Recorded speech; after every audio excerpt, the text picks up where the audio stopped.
Hello everyone, thank you very much for tuning in and finding me on the web.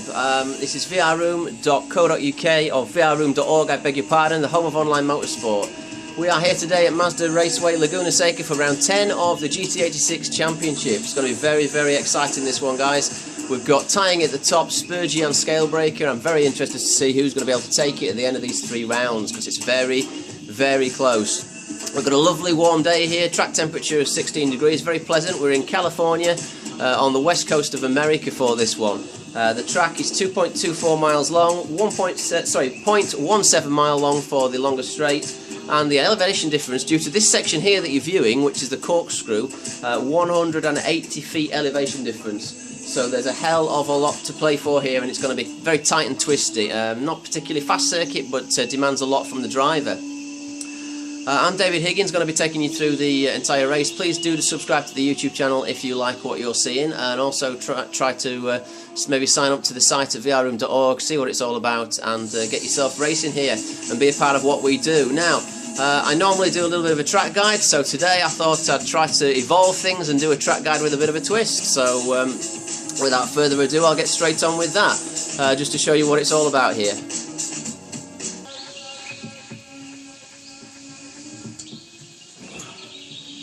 Right then guys, I thought I'd do this for a new twist. I'm Dave Higgins, as I said before. I'm here today just to take you through one lap of Laguna Seca. Probably not going to be a particularly fast lap, as I'm going to be talking while I'm doing it. But it's basically just to show you guys and anybody else watching this exactly what us sim racers go through in order to put these races together. I'm using a very basic rig, Logitech Driving Force GT wheel, readily available, not very expensive, and this is what we can do with them. They give full force feedback as well. So I'll just start us out on a lap. I will have to test my brakes straight away because for some reason with this pedal they don't work as soon as I set off. But I'm going to do my best to commentate you through the lap. Just going to turn the volume up a little bit if I can so you can hear the engine braking and engine noise. So down to second gear for the first corner, for the penultimate corner should I say, or the ultimate corner, the last one. Accelerating hard in each gear, down the main straight. We're about to pass the start finish line now.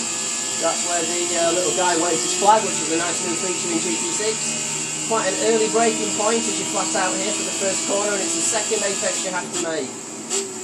So as I'm gently braking, I'll just bring the car in, and we try to make the second apex and then accelerate out. That's the fastest way I feel around that corner. This corner's quite tricky, you've just got to back off, knock it down a gear, turn in early and try to get as much of that apex there as you can. That way you can plant your gas and get maximum speed underneath the Bridgestone bridge.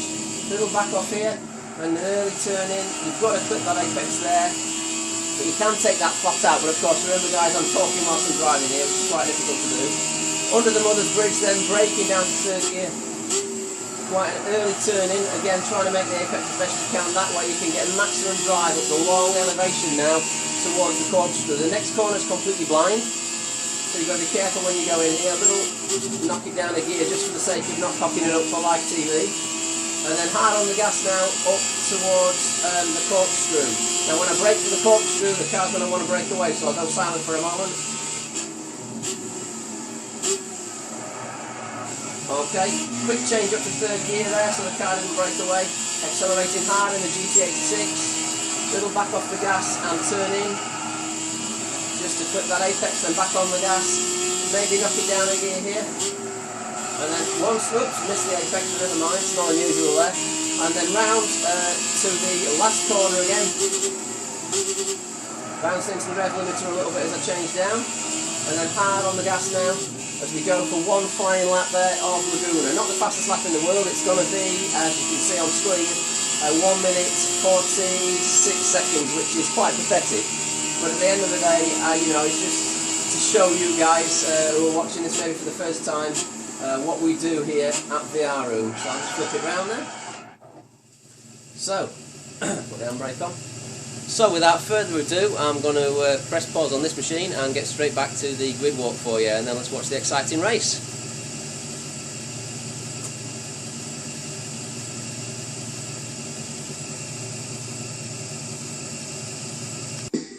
Okay, so here we are for the grid walk here after 7 minutes of hard qualifying. Here's how it panned out. On row 1 there we've got Maddock in blue 26 and Spurgey, the very talented rookie to this VR Room League, Spurgy77 in second place. And on the next row there we have got Mr. Scalebreaker 96, followed by JB Player 1, supporting number 5 in the red there. On the very next row we have the very quick and competitive Mr. Green with the very quick and slick Rick Slicker. Straight on to the next row then we have DM, closely followed by his commentating compatriot Shinobi from Devil Racing. Shinobi there looking very good in the yellow, number 52. Last but not least then we've got the two Rosso cars at the back there of Badger and Freddy Cat, who's made a welcome return and now his PlayStation's fixed. So welcome back to VR Room, buddy. Right, let's get on with the race. Okay, so we're on board with Maddock in pole position here. A bit of poor camera angle, but I'm going to have to work with it, guys, I'm afraid. So the race is about to get going. In a moment you'll hear all the engine revs scream and it will be released and we will be go, go, go at Laguna Seca. There's the engine revs and away we go. So pretty good start from Maddock.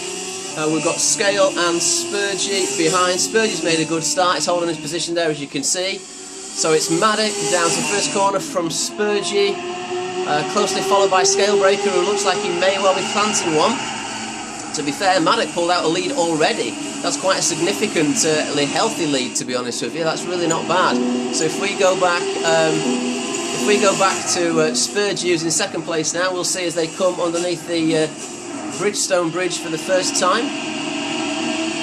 What a nice sight to see that. Fantastic stuff. So back to the action. Thank you very much, Mr. PlayStation. So Spurgy there under a lot of pressure from Scalebreaker. We may see Scale go ping one out to the side here. In the meantime, Mr. Green is all over the back of JB. It's really bad camera angles these, to be honest with you. I'm going to go on the back of, I'll tell you what I'll do, I'll go on the back of Maddock's car and we'll see if we can see a bit more of the action. So there we are, coming up towards the corkscrew for the first time. Let's hope they make it round in one piece. Scalebreaker looking very handy. He was just showing him a bit of nose there, but Spurgy's a lot wiser than that. Spurgy has caught up substantially now to Maddock. JB Player and Green have pulled away from DM in the background. DM making quite a good start there.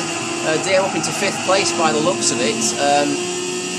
It'll be worth me actually, it'll be worth me getting the display up so I can keep a bit more of a better handle on this race for you. So if we go back to the replay camera as they come round the last corner now to complete lap 1 of 13 here at Laguna Seca. We've got a split pack now. We've got the first 5 players pulling away from the last 6 players. As you'll see there, Mr. Green is the last of the 5 there, with a bit of a gap down the field to DM. Spurgy on the outside trying a bit of a cutback on Maddock there. A lot of locking up into that first corner. And that's the really good thing we're enjoying about this game at the moment, is some of the visuals on the game and the realism of this game is good. I personally think that the Gran Turismo 6 is favouring the racer rather than the gamer, and that's the way it should be. Oops, out of shape there from Mr. Green. Nearly losing it as we approach the Bridgestone Bridge for the second time. And Spurgy and Scale are side by side now. Or they were side by side. And that's enabling Mr. Green to keep up with them all. It's also enabling the pack behind with DM to catch up a little bit. So another fantastic shot. Scale's on the inside of Spurgy. Now Spurgy will have to let this one go. Spurgy won't be brave enough surely to go around the outside, that he will lose out. And as I thought, yep, Scale through there into second place. So Spurgy has lost out there. JB in the meantime, it looks like he's under a lot of pressure from Mr. Green. Might be worth just having a quick ding dong with that one. He's managed to defend that position, so he's doing quite well there, to be honest with you. So that was an exciting little lap. It looks like DM might be catching up just a little bit in the background there. He's got Slicker at the back of him as well, who's looking very handy. Badger as well has made a very good start. He's made a position on Genobi, so Genobi must have had quite a poor start up, been nabbed somewhere. Unfortunate for him. So as we come round a little bit wide there from DM, that's going to enable Slicker to catch up to him. So what a fantastic sight, and what clean racing we're seeing yet again at vrroom.org. Slicker putting DM under a lot of pressure. DM going defensive here. Will Slicker ping one round the outside? He'll have to, because that's the only way to go. DM's closed off the door. Unless he does a cutback and holds back, I can't see Slicker taking it. DM's kept very, very tight, but made the apex, and Slicker's gone a little bit wide there. So straight back with the leaders, we've got Maddox, Scale, Spurgey, JB Player and Mr. Green. Now Maddox had some very, very quick qualifying this season, I've noticed. Very, very quick. But when it comes to the races, I don't know. I don't know whether he's just having bad luck or whether he's making mistakes. I'm not sure, but his performance... Oh, Scale Breaker nearly loses it, pinging out the back there. But he's back in. Unbelievable stuff. So yes, I was going back to Maddox, who's under a lot of pressure now. I don't know whether it's mistakes or whether it's other driver errors or his driver errors, but the kind of race performance has not been consistent with the qualifying performance. But I'm sure Maddox will be working hard on that for next month's leagues, because he's got some real genuine pace, and I think we can see Maddox winning a lot more races here at VR Room over the coming months of 2014. Oh, and just as I was saying, driver error. He's gone off and gone wide, and that's not good for Maddox. We're watching him go across the grass. Will he collect anyone when he comes back on? It's very close there. JB has managed to get past, and Maddox has managed to keep it under control, but that's lost him the lead and 4 places. Now with the dirty tyres, I would expect Mr. Green to probably nab him down into the first corner. So that's very, very bad luck for Maddox, unfortunately. Let's see if he can just hold that position into the first corner, because he will have very dirty tyres.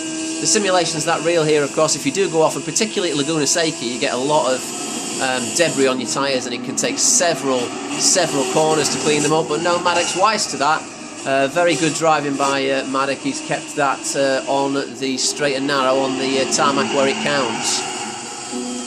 Now, just changing back to the leaders again, that puts Scale in the lead from Spurgey. Oh, what a beautiful shot. Thank you, Mr. PlayStation, at last. And Maddox running wide a little bit there again, but obviously that's a little bit of desperation. He's probably very annoyed with himself that he made that mistake, as we all would be. I mean, I've been very annoyed with myself several times this season, and not raced particularly well, if I'm honest. But I'll come bouncing back. But that's racing driving for you. That's what we all do. We're not all perfect. We try our best, and sometimes it just works. Sometimes it doesn't work. So the pack there has seemed to bow out a little bit. DM and Slicker bringing up the rear with the second pack, as you can see there as they approach the corkscrew. Badger and Ginobili in the meantime having a bit of a ding-dong, so I'm going to go on to Ginobili's car, as he's putting Badger under a lot of pressure down the inside on the corkscrew. So number 52 Ginobili fighting hard for 8th place here with Badger.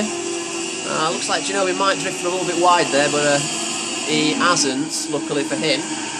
It's a 3-car sandwich here, because he's under a lot of pressure here from Freddie Car, who seems to have got a lot of good drive, and he's approaching the last corner with a lot of vigour there. Oh, what a good sight to see.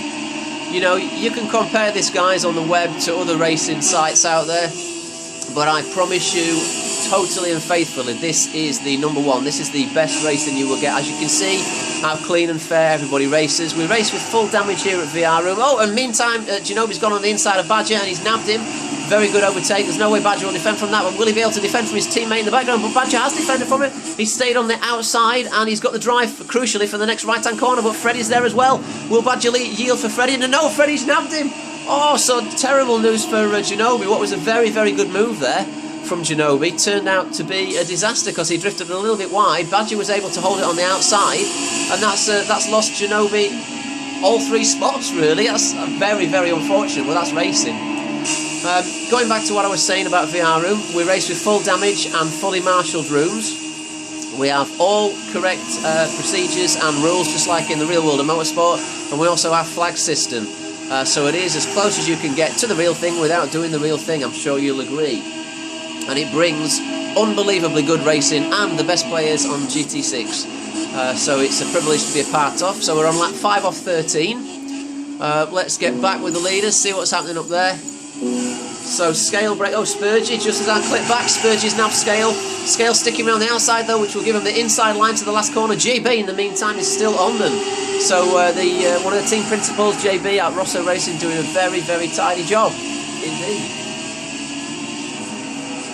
Doing a very, very tidy job. Listen to the sound of those engines, and how close is this? So we're nearly halfway through the race now, and the top 4 really are still all together.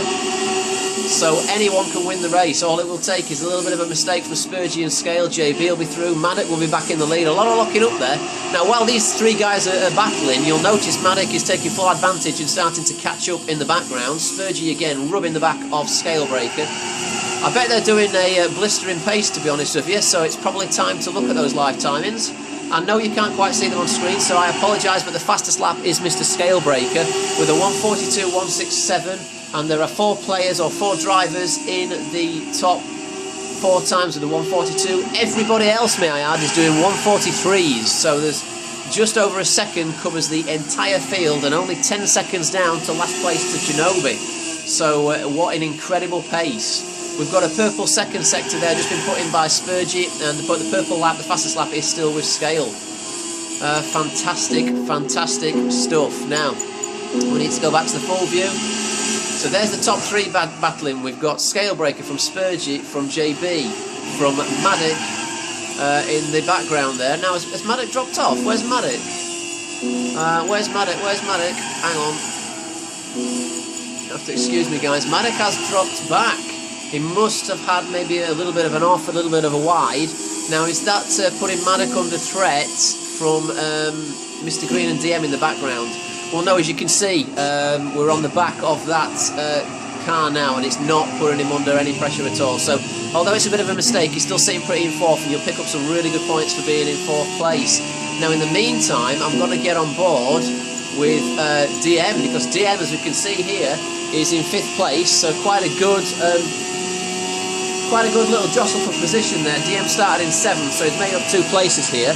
And Mr. Green started in 5th, so DM's done a very good job to get ahead of Green and Slicker. So Mr. Green must have made a mistake somewhere a bit earlier on in the race. And Badger and Ginobili and Freddie still going hammer and tongs there in the background. This is worth watching from the outside shot, I think. So if we change to the normal replay camera, as we see the back of DM's car there. So DM number 32 is catching Maddock, actually. It's closer than it looks, to be honest with you. I think that camera angle was deceptive when we were on the rear cam there of Maddock's car.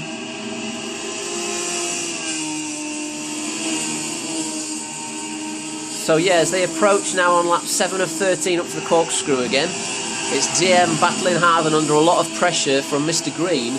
DM trying to catch Maddock here. And it seemingly is doing it, to be fair. Now Slicker unfortunately has dropped off there. I'm terribly sorry, guys. I'm not catching the incidents here, this video is actually taking me quite a long time to do. So I'm really not favouring going back to look and capture what happened, particularly if I don't see it. It can be difficult for me. If I do see it, of course, you will be the first to see the replays on any incident that happened. But at the moment we've had no yellow flags, it's all been clean racing. Yes, that's reminded me as well, we must do a big shout out here to Graham. Graham is doing the marshalling here, he's stepped in for Slash, the usual marshal who's poorly. So, get well soon Slash from everyone here at the paddock, and thank you very much indeed for stepping in, Graham. And also to Ginobili himself, although he's racing in this room, he was host of this room and did a lot of the setting up. And also a bit of marshalling with Graham. So thank you to you two guys. If it wasn't for dedication like that, we wouldn't be able to race. And you know, at the end of the day, what can you say? If it weren't for you guys, this race wouldn't have happened. These 3 races wouldn't have happened. So thank you very much indeed for organising that with Mustard. It's greatly appreciated. And I pass on my thanks from everybody in the paddock and everybody racing here this evening. This race was run on the 26th of the 1st. 2014, and it's the final 3 races in the GT86 Championship. Oh, DM drifted wide there. Very unfortunate. That's going to put him under a lot of pressure from Green, but it's not that close. I think it's a lot closer up the front, so we'll go to Scale and Spurgey again, and it is actually Spurgey's dropped back, Scale's pulled away. JB in the meantime is putting Mr. Green under the pressure. So can we change target car and just look at, we'll look at Spurgey and Green here. Sorry, Spurgey and JB player 1. I said green because Spurgey's car's green. How stupid of me. But JB is doing quite a tidy job here. If we go and just have a look at the rear there, you can see JB in the background. Let's just see what he can do. Closing a hell of a lot under braking, but that's caused him to miss the apex, and he's drifted wide a little bit. Nearly had a moment there, to be honest with you.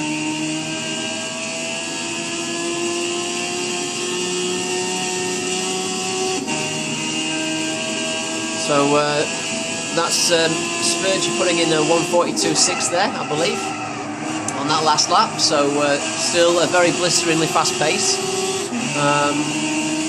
And actually, that slow pace when I did the commentary of about a 1:46, I was only about 4 seconds off. So I'm quite chuffed with that, seeing as I was talking at the same time. So actually, it's looking like now we may have, if I'm honest, we may have Spurgeon catching scale, and I thought so. So Spurgeon's got his act back together again. Catching Mr. Breaker hand over foot. Mr. Breaker is in the lead, and of course it's well, in my opinion, it's always easier to chase than it is to race. I know I've used that one in the past, and Janobi commented on it, but it is, for me, it's easier to chase than to race, because you've got a bit of a target. You've got someone to sort of look at and to figure out, you know, where they're braking, when you can brake. You've got someone to also figure out for you a little bit of where the circuit is. And when you're out there alone, it's almost like qualifying, where there's no real targets. It's all just down to driver, and you can lose concentration, and you can basically not go as fast. What I'm trying to say is, when you're chasing someone, you just tend to find that extra tenth or two, or that extra little bit of bravery that actually pays off. And that's what Spurge is experiencing at the moment, ladies and gentlemen. He's experiencing that, and that's why he's catching to Scale. Now, of course, Scale's just got his mirrors completely full of Spurge at the moment, that's, you know, that serves. It can either serve two purposes. You can either completely ignore it, or it will rattle your cage. And it's the true mark of a driver as to which one it does. I'm guilty of both. Sometimes, you know, I can ignore it and I can just concentrate on the circuit. Sometimes it rattles you, and you can miss your braking point, then you're wide, and then before you know it, the other guy's through. So it's really close up front, this one, for Scale and Spurge. They are racing magnificently well together. Spurge just tapped the back of Scale, actually. He's up on the inside, but for the next corner, Scale's got the inside line, so I would expect Scale to hold it. And yeah, indeed, Spurge is wise to that. He's backed out. Very, very good driving. And that's meant they've... Oh, and Scale has made a mistake. Scale is off. Has given Spurge the lead. There's no need for a replay. We all saw what happened there. But he's managed to hold it. You know, this is unbelievable stuff. The guy goes... It's like Michael Schumacher. The guy goes off. He can do a full pirouette, and he comes back on exactly where he was. Now, whether that's luck or not, I have no idea, or whether it's skill. I'm sure Mr. Breaker will claim that it's skill, though. But very, very well held from him there. Very, very well held. Now, I think it's time to have a look, see what the other guys are doing. So Maddock is by himself. Green and DM having a ding-dong as well, so it's worth sticking with this one for a bit. Now, Green has nabbed DM, so DM now attempting to nab Green back, but I wouldn't have thought he'd do it here. But DM's not going to be able to see the apex there. He's gone slightly... Oh, and as we say, as we're talking about what may happen, it just has happened. So Mr. Green drifted wide, DM straight through. So, of course, Mr. Green did, you know, like I said before, he got a little bit rattled. He saw DM was in his mirrors. It made him lose that little bit of focus, and he did go slightly wide into that corner, which is why he dirty wide and why he made the mistake. And he's got dirty tyres, he's holding it together quite well, but DM now is managing to, with his good tyres, just pull that sort of extra car length away from Mr. Green, and that will give him just that little bit more of a comfort zone, to be honest with you. I wonder if we can see, and actually, again, sorry, we'll have to go to another tight battle here. We've got Mr. Slicker being put under a lot of pressure by VR Badger. It'll be worth looking at this for a little while longer to see if Badger's going to ping one. Badger is tucked tight in that slipstream. Slicker is very wise, and he'll keep it tight to the left, I would think, because that's what I'd do. Having said that, it doesn't look to be too tight, although it is now. He's covered him off, so VR Badger having to try to outbrake a little bit on the outside. He's going to go for the cutback here, is Badger, and we know he's very good at cutbacks, and he's making it pay. Oh, and he just held that. He just held that, but that was very intelligent driving there from Badger, but also very, very good driving from Slicker not to get rattled and not to allow that cutback to happen. We know Badger famously did an unbelievable cutback on his fellow teammate DM in mid-year 2013 to win the race at Spa when we were racing back in the Cappuccino League. So we know Badger's got a very wise head on his shoulders. And please, guys, if you haven't tuned into VR Room before, have a look at the videos and you will see a Badger's tail. They're all done by VR Badger, and the last one in particular shows us all how to drive. He gives us all a very good lesson in how to drive. very, very worth watching. And in the meantime, Badger's on the inside, going up to the heavy braking point for the corkscrew, heart in my mouth, and he's done it. Slicker's led him through. Very intelligent, and they're not wanting to collect each other, but Badger has also repaid the courtesy, so it's side by side again, but Badger's won out on that little battle this time. So very intelligent driver from both of them. They're protecting their cars, they're protecting their positions, and ultimately that'll protect points. So very well played, you two. Very, very good driving there. Now up at the front, let's have a look. We've got Scale and Spurgey side by side. Spurgey's just done the cutback in exactly the same way that Badger was trying to do. So we've got battles of twos really. We've got Scale from Spurgey, JB trying to catch Maddock, DM and Green still all over each other, Badger and Slicker all over each other. I just want to see and get a handle on what Janobi and Freddy Cat are doing at the back there, and they are by themselves unfortunately. I don't know what's happened to Freddy. Freddy must have had a bit of an incident there, but he's way down unfortunately. So DM has pulled out on Green. DM's won that little battle on Green. Green has now dropped back. So DM now on lap 12 of 13, holding position in 5th. So it's back on with the leaders, up towards the corkscrew again, as we're seeing JB is managing to catch actually, which is very, very encouraging from JB's point of view. Very well played. He may be on with a chance here of snitching the win if we see these two collide and come off, because tensions get very high. We've only got one lap to run here when they cross their line for the next time. So we're on the penultimate lap here, ladies and gentlemen, at Laguna Seca, at vrroom.org, the home of online motorsport, for the GT86 Toyota Championship. These are a prohibited tune, by the way, which basically means they are a standard car. You're not allowed to do anything to them apart from change brake balance, but JB nearly loses it in the background there. That's twice he's held it there. That's incredible stuff. Very well played, and he needed to hold that as well. He really did need to hold that. That's unbelievable.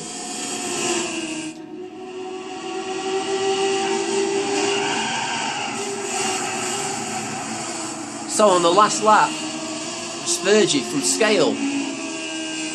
And we'll stay with this view. Spurgey from Scale, from JB Player. These guys are going to be on the podium unless they wipe each other out. Scale rather aggressively down the inside, a little bit of a Plato tap, but that's fine. And that has caused, I can just see they're going under the Bridgestone Bridge, that has caused JB to be all over the back of Spurgey. This is very exciting indeed. We could see a first Team Rosso win of the season, which hasn't happened. Rather disappointingly for Team Rosso, but it may happen here, ladies and gents. Spurgey up the inside again, Scale going slightly wide. I'm sure I'll see a little peep of a red car there. Where is it? There it is. It's on the inside, going up towards the corkscrew section. And he will make this stick. Scale will have to go wide. JB will hold that line. JB has now got the drive up the hill. Scale doing one of his Schumacher-esque saves again. Excuse me. JB on the inside line. It's looking like Spurgey's pulled away for the win, but JB is looking like he might actually plant second place here, and he's got a little bit of a gap there from Scalebreaker. So Spurgey's going to win by the looks of it, unless he chucks it off. Second place is going to be for JB Player, I would have thought, unless Scale can get it. Scale flashing his lights in the background. So Spurgey's going to win. JB, oh no, they've both drifted wide. That's not good for them, just as I saw it there. Who is going to finish second here at Laguna Seca? It is going to be, oh no, he's drifted wide. Scale has cut him back, so it's going to be Spurgey from Scale, from JB, from Maddock. Meantime, in the background, DM has had a crash and he's gone down to 8th. He slid off the circuit. Oops, a bit of a dodgy finish there from Scalebreaker. But what a race, ladies and gentlemen. We'll just see the other guys coming over there. So there's Badger and Slicker still having the ding-dong. Coming over, Slicker nearly losing it. So Slicker is in 6th, Badger is in 7th, 8th, 9th and 10th is DM, Janobi and Fredcat. So it's all about this guy. He only needs a few more points to take the championship in the January League. So very well played to Spurgey. Amazing racing from all the competitors. So it's Spurgey, Scale and JB Player 1. I've been Dave Higgins. Thank you very much for tuning in, and I'll leave you with that. I'll try and get the next round up as soon as humanly possible. Thank you very much for watching.